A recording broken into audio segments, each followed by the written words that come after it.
لە ماوەی 100 ساڵی ڕابردوودا پارت و سیاسەتمەدار و خەباتکارانی کورد ویستویانە لە چوارچێوەی یاسا نێودەوڵەتیەکان و ئەوەی بە جەنگ و دیالۆگ پێی بگەن شێوازێک بووە لە لامەرکەزێتی کارگێڕی جاوە لە چوارچێوەی ڕێکەوتنی ئۆتۆنۆمی 11 ئازاری ساڵی 1970 دا بوو بێت یاخود ڕاگەیاندن و چەسپاندنی فیدراڵەتی دوای ڕاپەڕیندا بوو بێت.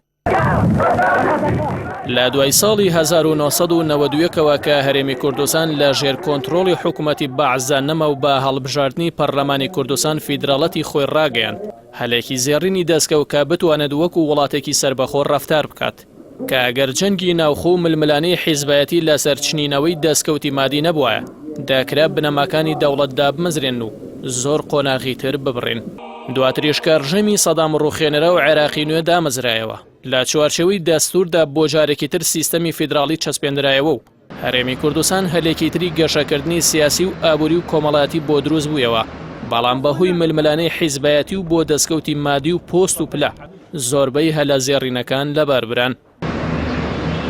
لە ڕاستیدا فیدراڵەتی کوردستان هەر لە سەرەتاوە تا ئەمڕۆ زۆر زیاتر بووە لە چەمکە تیۆریەکانی فیدراڵەتی وڵاتانی جیهان بە تایبەتی لە سوودوەرگرتنی سربەخۆ لە داهاتی ناوخۆ و نەوت و گاز و خاڵە سنوورێ بازرگانەکان و گشت ئەو داهاتانەی کە لە جیهاندا بە داهاتی فیدراڵی و ناوەندی ناودەبرێن.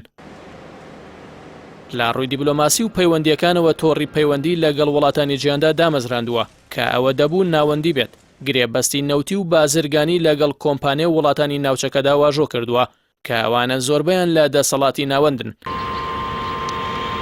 بە ئازادانە خاوەنی پەرلەمان و حکوومەت و دەستگای دادوەری هەرێم بوو ناوەند نەیتوانیوە بە هیچ شێوەیەک سەروەری و یاسایی و دەستوری بەسەر شێوازی مامەڵی ئەو دەستگایانەدا هەبێت.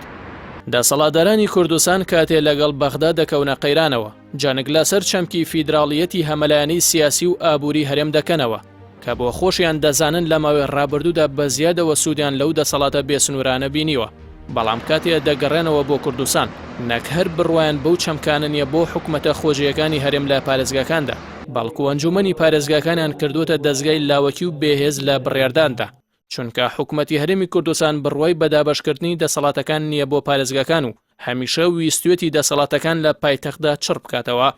هەر بۆیە ئەگەر بەراورد لە نێوان دەسەڵاتی ئەنجومەنی پارێزگاکانی هەرێم و پارێزگاکانی تری عێراقدا بکرێت بە جوانی دەردەکەوێت دەسەڵاتی ئەنجومەنی پارێزگاکانی هەرێم لە مانە و مەبەستی خۆیان خاڵی کراونەتەوە. هەر ئەم ڕەفتارە نادیموکراسیانەشە کە وای کردووە داهاتەکان بە شێوەیەکی دادگەرانە و زانستیانە بەسەر پارێزگاکاندا دابەش نەکرێن. ئەمەش ڕاستەوخۆ هاوڵاتیان باجەخەیان داوە. هەر ئەو چەقگەرایی دەسەڵاتیشە پاشەکشەی بە دیموکراسی و مافی مرۆڤ و ژیان و بژەوی هاوڵاتیان کردووە چونکە سروشتی چەقگەرایی و هاوتەریب لەگەڵ حیزبی سەرکردی خۆرهەڵاتی کە لە هەرێمدا 30 ساڵە کاری لەسەر دەکرێت لە زۆر ڕۆوە گەیشتوتە بنبەست و هەرچی زیاتر ناوەندگەرایی تۆخ بکرێتەوە شکستەکان گەورەتر و حەتمی تر دەبن.